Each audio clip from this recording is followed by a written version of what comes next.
सुप्रभात सभी अजीज मित्रों को, संस्था परिवार से जुड़े हुए प्रबुद्ध बुद्धिजीवी वर्ग को और जितने भी हमारे संस्थान से और मेरे स्वयं अनिल कुमार से प्रेम रखने वाले जितने भी लोग हैं, उन सभी को इस्तकबाल करता हूँ, नमस्कार करता हूँ, सादर प्रणाम करता हूँ और आप सभी लोगों की दुआएं बटोरने का प्रयास करता हूँ कि आपके आशीर्वाद, आपके स्नेह, आपके प्रेम से मैं सफल हूँ, ऐसी मेरी आपसे उम्मीद है। देखो, मैं मेरे संस्थान परिवार और अजीज टीम की ओर से इस कोरोना जैसी महामारी में आपके परिवार की स्वस्थता की कामना करता हूँ। चलो एक बार फिर टॉपिक से जुड़ते हैं।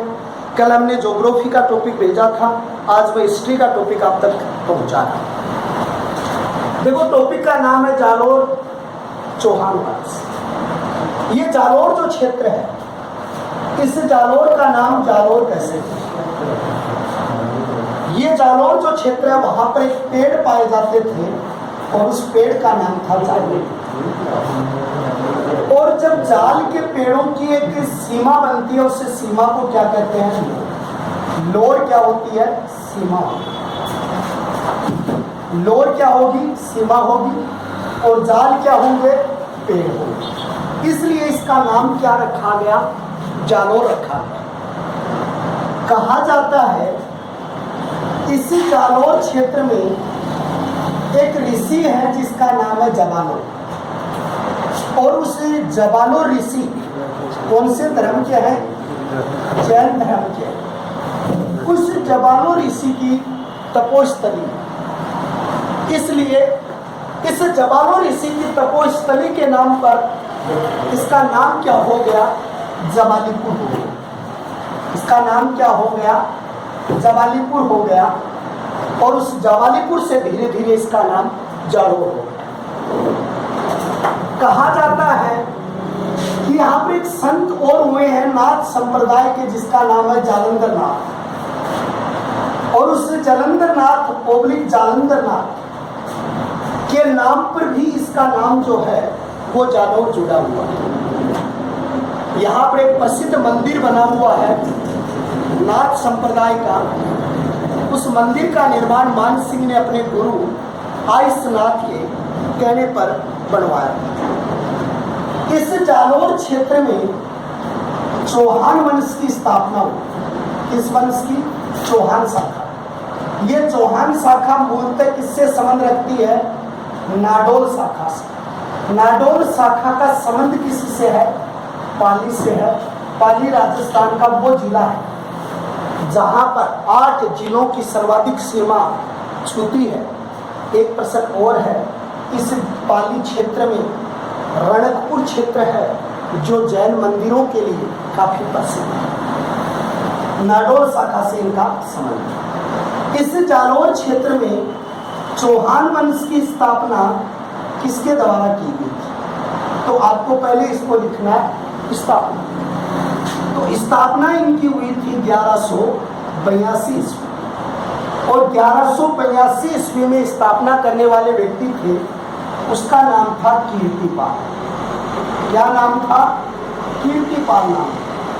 और ये जो कीर्तिपाल नामक व्यक्ति है, इसने यहाँ पर चौहान वंश की स्थापना की। कौन से वंश की स्थापना की? चौहान वंश की स्थापना की। यहाँ पर इस शाखा की स्थापना की।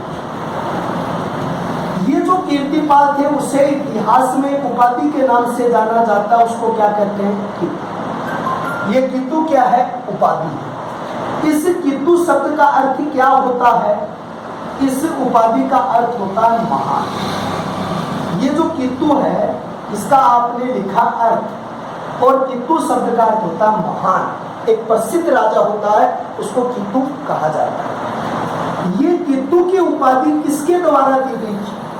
तो आप उसके अंतर्गत नाम लिखोगे, मुड़ोत नेन्सी द्वारा दी गई थी। इसके द्वारा मुड़ोत नेन्सी द्वारा। छात्रों, एक बार फिर आप इस चीज से जुड़िए कि ये मुड़ोत नेन्सी कौन है।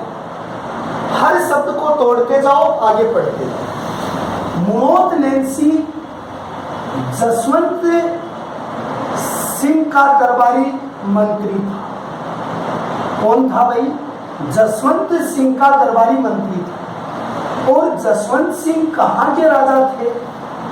जोधपुर के राजा थे। एक थोड़ा सा ब्रेक देके आपको रोचक बना दूं तथ्य को, वो देखिए। ये वो जसवंत सिंह है जिसकी पत्नी का नाम था महामाया। उत्तराधिकार संघर्ष में शाहजहां की ओर से दरमंत युद्ध में भाग लेने के लिए गए थे और पराजित होकर लौटे तो उस रानी ने द्वार बंद कर दिए थे कि राजपूतों की एक विशेषता होती है, या तो वो वीरगति को प्राप्त होते हैं या विजेता बनते हैं। तो ये वो जसवंत सिंह है। इस जसवंत सिंह के दरबारी थे कौन? मुणोत नेनसी। इस मुणोत नेनसी का जन्म कब हुआ?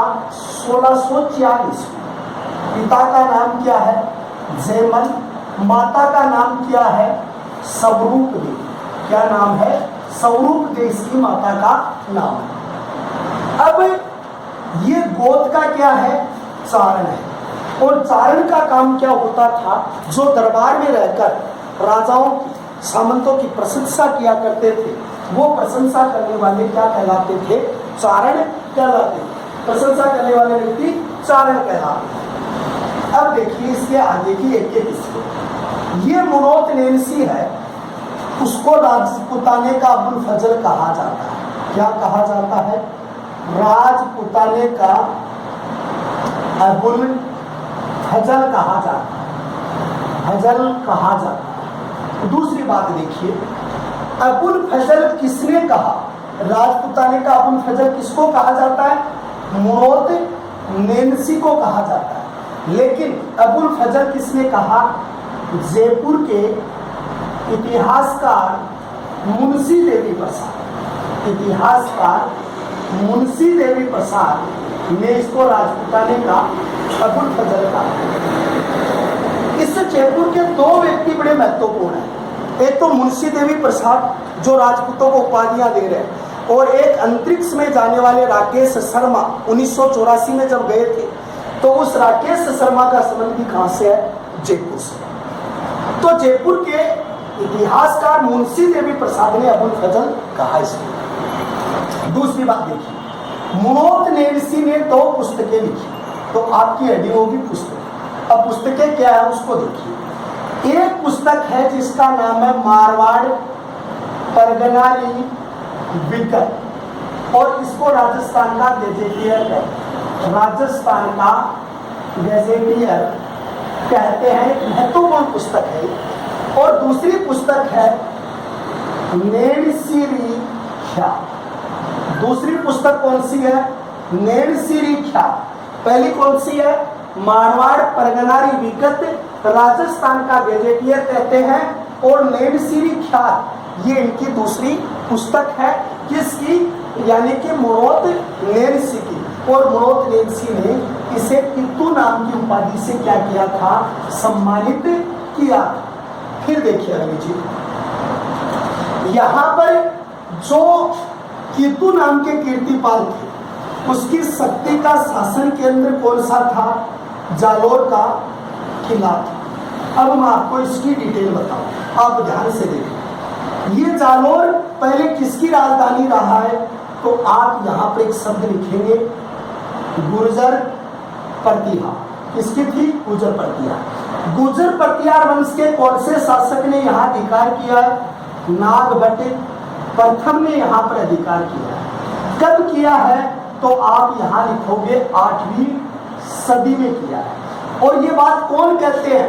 तो राजस्थान के एक इतिहासकार हैं जिनको फर्स्ट ग्रेड 2013 में पूछा गया था कि जालोर पर गुर्जरों का अधिकार था राजस्थान का। कौन सा इतिहासकार कहता है? दशरथ शर्मा।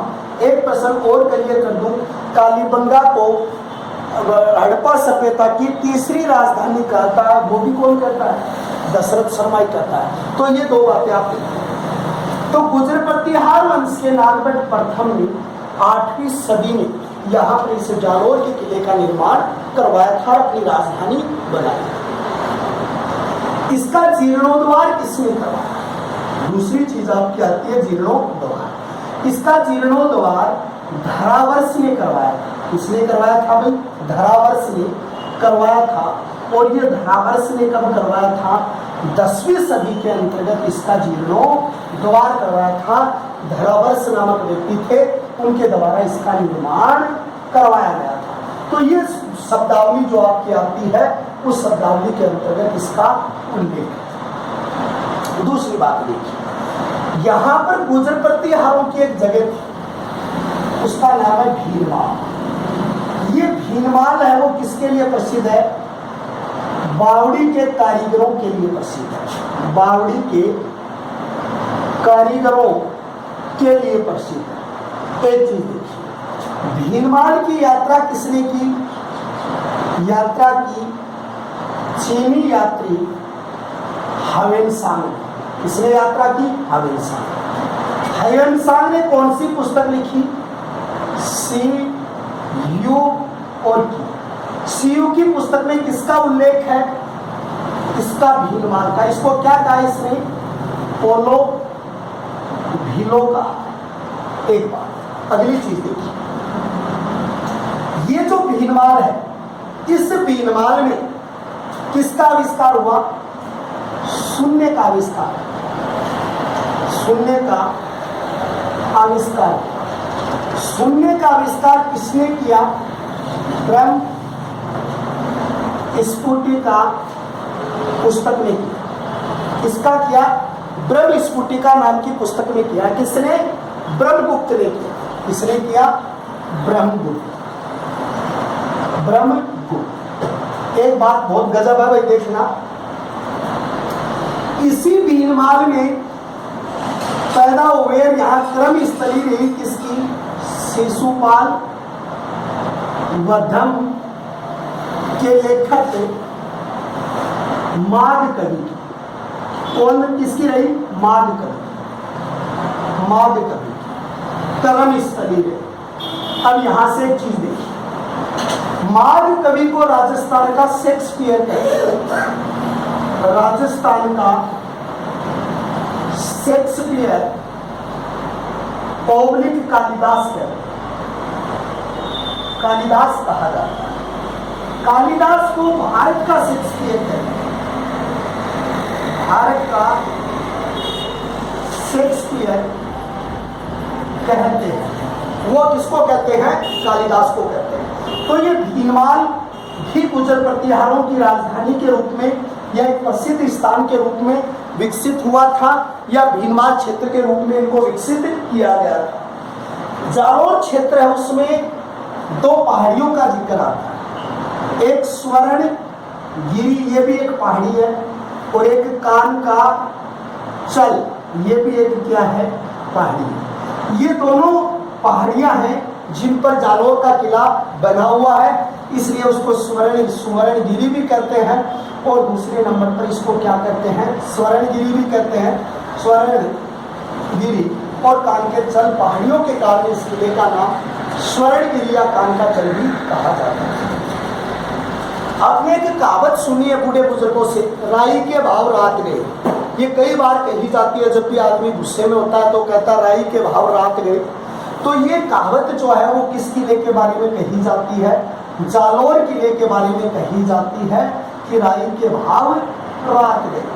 दूसरी चीज देखिए कि यहाँ पर एक सबसे बड़ी बात यहाँ आती है कि इस जालोर किले में कौन कौन सी चीज है जो दर्शनीय है, तो उनके बारे में देखिए। जालोर किले में, जालोर में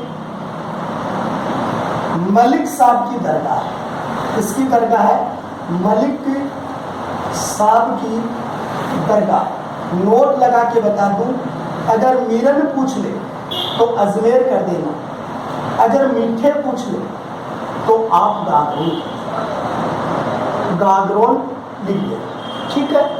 दूसरी चीज, इस जालोर के अंतर्गत क्या है?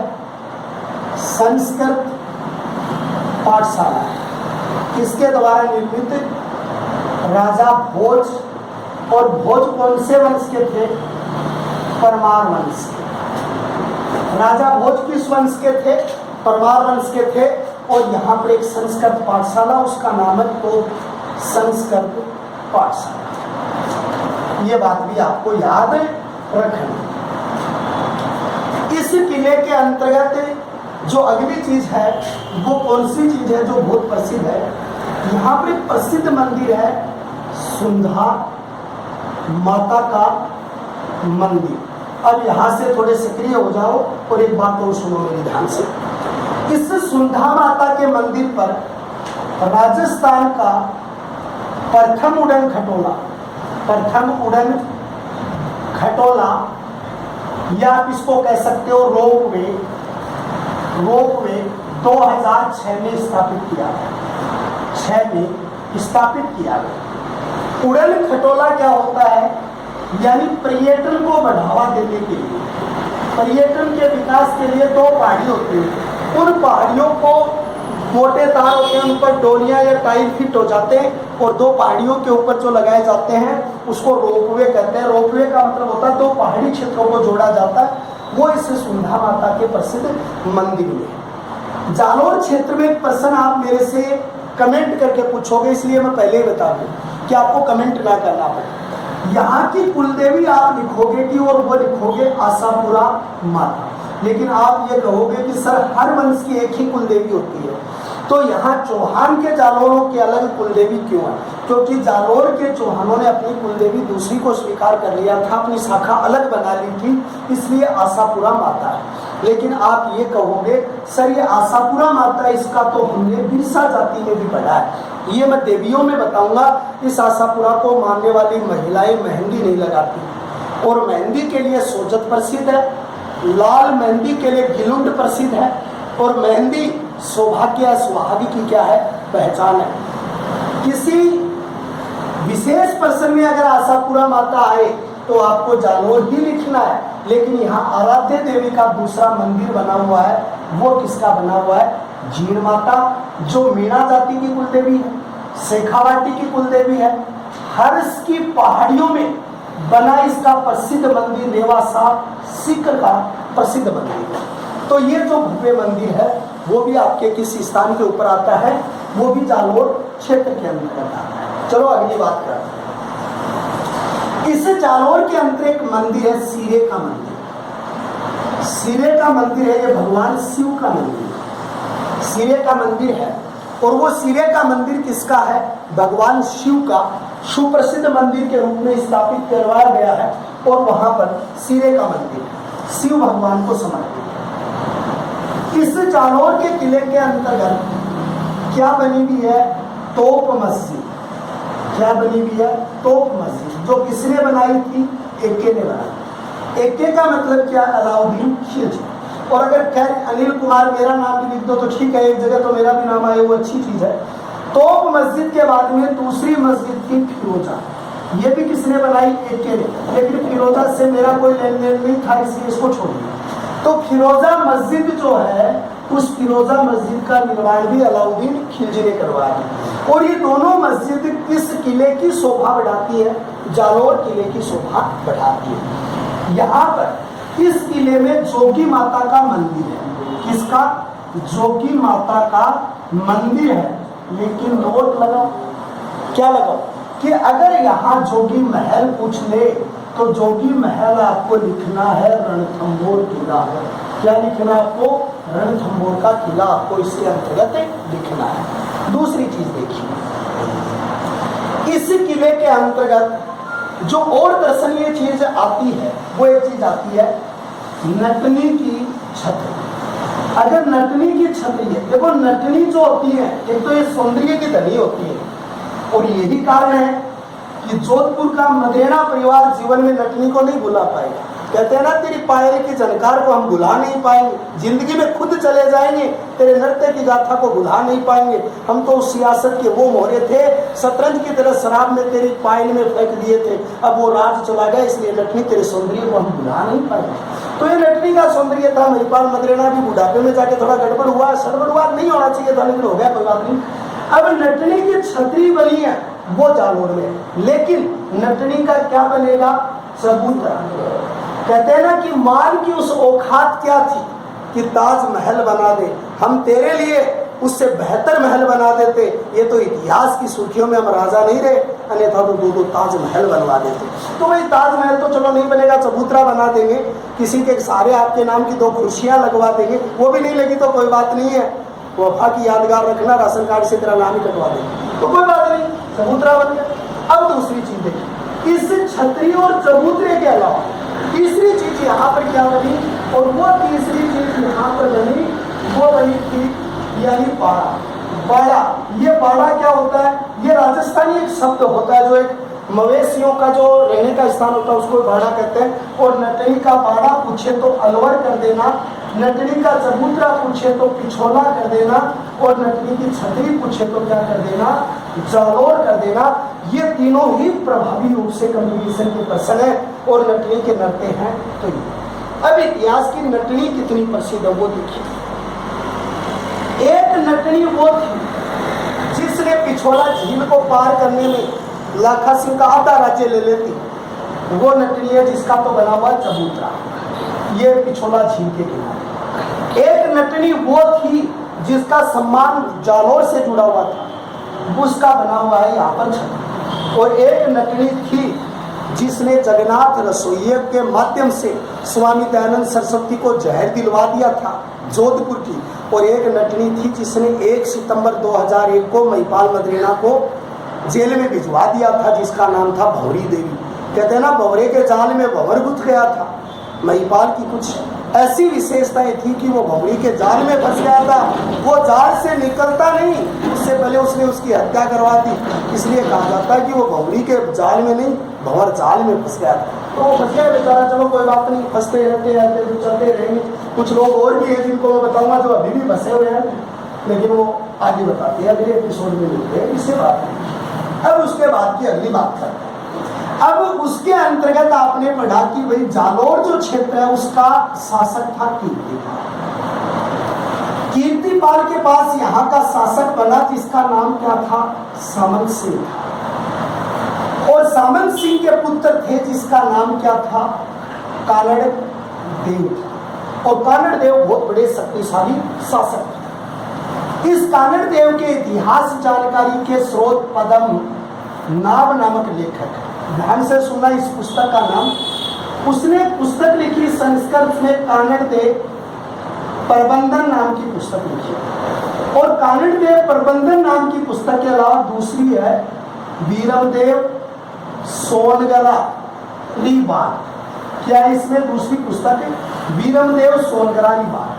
और उसमें किस महान शासक के बारे में बताया गया, कानड़ देव।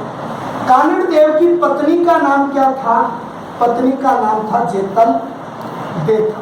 ये दोनों ही अच्छे वीर शासक के रूप में उस समय आते थे।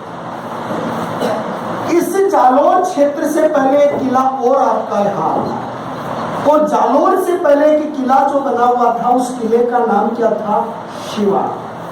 सिवाना वर्तमान समय में किस डिस्ट्रिक्ट में आता है, बाड़मेर। इस सिवाना में कौन सी पहाड़ी है, 56 की पहाड़ियां हैं। एक बार नोट लगा के मैं 56 के सारे क्वेश्चन आपको बता दूं, देखिए ध्यान से। अगर आपको जीवन में पूछ ले 56 कोट का किला, तो आप इसका उत्तर लिखेंगे गयासुद्दीन तुगलक ने बनवाया था, और ये दिल्ली में प्रसिद्ध है। कभी भी जीवन में पूछ ले 56 कोट का किला गयासुद्दीन की तुगलक ने बनवाया, दिल्ली का प्रसिद्ध है। दूसरी देखिए, अगर 56 का मैदान अगर आपसे पूछता है तो 56 का मैदान आपको लिखना है बांसवाड़ा से, यानी आपको लिखना प्रतापगढ़। ये प्रश्न एक बार मैंने मेरे जीवन में गलत किया था, उस गलती की वजह से आज मैं ऑनलाइन पढ़ा रहा हूँ। अन्यथा उस दिन हम भी कहीं गवर्नमेंट जॉब में चले जाते, तो आपको ये गलती नहीं दोहरानी है कि बांसवाड़ा और प्रतापगढ़ के बीच का जो माही नदी का प्रवाह, इसको आप क्या कहते हैं, माही प्रवाह कह सकते हो, काठल प्रवाह कह सकते हो। इसमें 56 गांवों का समूह अत्यधिक उपजाऊ है, इसलिए इसको 56 का मैदान कहते हैं। तीसरा 56वां अकाल। ये जो 56वां अकाल है ये कब हुआ, पहले तो ये देखो इसका नाम 56 कैसे है, क्योंकि ये अकाल जो पड़ा था वो 1956 विक्रम संवत में था। अब आप ये कहोगे सर इसका 56 नाम कैसे है, क्योंकि ये 1956 ईस्वी नहीं है, विक्रम संवत है। अगर आपको इसकी ईस्वी निकालनी पड़े तो आप इस विक्रम संवत को माइनस कर दो 57, तो -57 करोगे तो 1898/99 ईस्वी के अंतर्गत भयंकर अकाल पड़ा था। ये तो आ जाएगी ईस्वी और ये आ जाएगी विक्रम संवत। अब क्या कहते हैं हमारे बुजुर्ग, कई बार घर पे बैठे होते हैं, मेरा जन्म 4 की साल का, मेरा जन्म 8 की साल का, मेरा जन्म 10 की साल का, वो विक्रम संवत है। जैसे हमारे कार्ड होते हैं शादी के, उसमें भी हम ये लिखते हैं कि बैसाख आखा तीज को प्रियंका संग राजेश कुमार का शादी होनी तय हुई है। अब होगी कि नहीं होगी उसमें तो घर के लफड़े भी तो सामने आते हैं, पर वो आता है ऐसा। तो इसके अंतर्गत ये 99 ईस्वी में 56वां अकाल पड़ा। फिर एक चीज आती है कि 1956 में राजस्थान का वर्तमान स्वरूप सामने है। राजस्थान का वर्तमान स्वरूप सामने है। तो ये सिवाना किला वो 56 की पहाड़ियों में बना हुआ है, और 56 की पहाड़ियों में भी एक पहाड़ी है जिसका नाम क्या है, हल्देश्वर पहाड़ी। कौन सा नाम है उसका, हल्देश्वर पहाड़ी। और हल्देश्वर पहाड़ी पर उसका प्रसिद्ध किला बना हुआ है। इस सिवाना किले के अंतर्गत जो शासक थे वो कौन थे, इसकी डिटेल सुनिए। इस सिवाना किले में जब एके ने आक्रमण किया तो यहाँ के शासक थे कौन, शीतल देव। और ये जो सिवाना किला है, इस सिवाना किले का दूसरा नाम सेकंड ग्रेड में पूछा हुआ कुम्मट किला कहते हैं।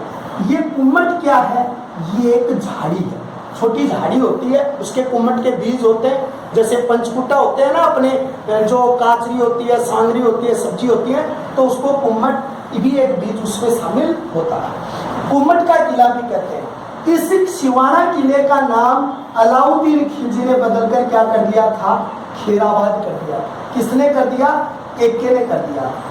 इस सिवाना किले को, यानी अगर आपसे ये पूछा जाए कि खेराबाद किसने किया, एके ने। कुम्मट किला झाड़ी के नाम पर हल्देश्वर पहाड़ी में 56 की पहाड़ियों का हिस्सा है जहां पर सिवाना किले का निर्माण किया गया। इसको क्या कहते हैं, जालोर की पूंजी कहते हैं, और इसे मारवाड़ के राजाओं की शरण स्थली कहते हैं। मारवाड़ के राजाओं की शरण स्थली कहते हैं। क्या कहते हैं इसको, मारवाड़ के राजाओं की शरण स्थली कहते हैं। इस सिवाना किले पर कितने साके हुए, तो इस पर 2 साके हुए। ध्यान से सुनना, साके कितने हुए, 2। एक साका कब हुआ, एके के समय। कब हुआ, एके के समय। एके कौन है भाई, आक्रांता है। और एके के समय यहाँ पर शीतलदेव ने केसैया व्रत का पालन किया, व्रत का पालन किया। और शीतलदेव के बाद में दूसरा जो व्यक्ति है, इसकी पत्नी थी मेणादेव। मेणादेव ने जोहर किया। और दूसरा साका यहाँ पर हुआ 1559। आक्रांता कौन है, मोटा राजा उदय सिंह। मोटा राजा उदय सिंह थे अकबर की ओर से। और यहाँ वैसे आप क्वेश्चन में लिख सकते हो अकबर। और यहाँ शासक कौन थे, कल्लाजी मालोत यहाँ के क्या थे, शासक। कहा जाता है कि ये जो अकबर था, ये बूंदी की राजकुमारी से शादी करना चाहता है। और बूंदी की राजकुमारी से पहले किसने शादी कर ली, कल्लाजी मालोत ने कर ली। किसने कर ली, यानी लाइसेंस इसका बन रहा था और अटेस्टेड कोई और कर गया। अब यहाँ पर क्या हुआ, अकबर ने शादी का प्रस्ताव किया, कल्लाजी ने उससे पहले ही शादी कर ली। इसी पे तो वो गाना बना था, मेरा रंग दे बसंती चोला, रंग इधर हुआ बसंती इधर चली गई। और बसंती जो नृत्य करती है वो कौन सा नृत्य है, मोहिनी अट्टम नृत्य। कहाँ का प्रसिद्ध है, केरल का। जैसे शोले फिल्म में कुत्तों के सामने मत नाचना, इस पर 2 कंपटीशन के क्वेश्चन है। अगर कुत्ते की छतरी पूछ ले तो रणथंबोर कर देना। कुत्ते के काटने से जो रोग होता है, रेबीज रोग, इसका इलाज कौन से लोक देवता की झाड़ फूक से होता है, तो कल्लाजी लिख देना। और यहाँ पर अगर ये सर कि कुत्तों के सामने कौन नहीं नाचेगी, बसंती। अगर इसके आगे मैं एक शब्द लगा दूं, बीबी बसंती किसको कहा जाता है, तो श्रीमती एनी विसेंट को कहा जाता है। और बसंती जो नृत्य करती है शोले फिल्म में, वो है मोहिनी अट्टम। और मोहिनी अट्टम नृत्य कहाँ का प्रसिद्ध है, केरल का प्रसिद्ध है। तो ये चीज भी आपको याद रखनी है। तो इस तरीके से इस सिवाना किले के ऊपर 2 साके हुए थे। दोनों साके जो हुए बहुत ही प्रसिद्ध हुए और सिवाना किले का नाम हो गया खेराबाद।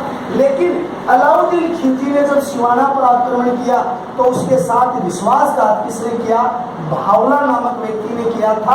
और भावला नामक व्यक्ति ने जब उसके साथ विश्वासघात किया था तो यानी कि ये केसरिया व्रत का पालन हुआ। इसके बाद हम डिटेल चलेंगे किसके बारे में, जो हम आगे चलेंगे जालोर के इतिहास के बारे में। तो ये सारी चीजें थी जो शुरुआती जालोर के इतिहास का अध्ययन था। मैं सारे विद्यार्थीगण जितने भी जुड़े हुए अजीज हैं वो इस बात से बहुत बेहतर समझ में, एक काम आपको सौंप रहा हूँ। मेरा उद्देश्य कोई मखौल खड़ा करना नहीं है, या मेरा उद्देश्य कोई ऐसा नहीं है कि आप भी इन प्रश्नों पर और प्रश्न बनाओ। कैसे बनाओ, जैसे मैं छोटा सा उदाहरण दे दूँ। शीतल देव है, अब शीतल देव पे शीतला माता के प्रश्न बना दो। अगर यहाँ उदय सिंह है तो उदय सिंह कितने हुए उस पर प्रश्न बना दो। कल्लाजी पर कल्लाजी लोक देवता के प्रश्न बना दो। कानड़ देव पर संस्कृत साहित्य के प्रश्न बना दो। वीरम देव पे राजस्थानी साहित्य के प्रश्न बना दो। 56 के ऐसे क्वेश्चन है, उस तरीके से सारे क्वेश्चन बनाओ, बहुत बेहतर होगा। हम फिर मिलेंगे अगली क्लास में, तब तक के लिए आप विदा चाहते हैं। ज्योग्राफी के अगले पार्ट में एक एक पार्ट हम आप तक पहुंचाएंगे। कल 2 फोन आए थे, उसके आधार पर जो तीसरा वीडियो की आपने मांग की है वो मैं 2 दिन में आप तक पहुंचा दूंगा। जय हिंद, जय भारत, सलाम अलैकुम, इस्तकबाल, सब कुछ आपको करते हैं क्योंकि आप हमारे हो, इसलिए कोई ना भी करे तो कोई खास बात नहीं है। कल मिलते हैं। ठीक।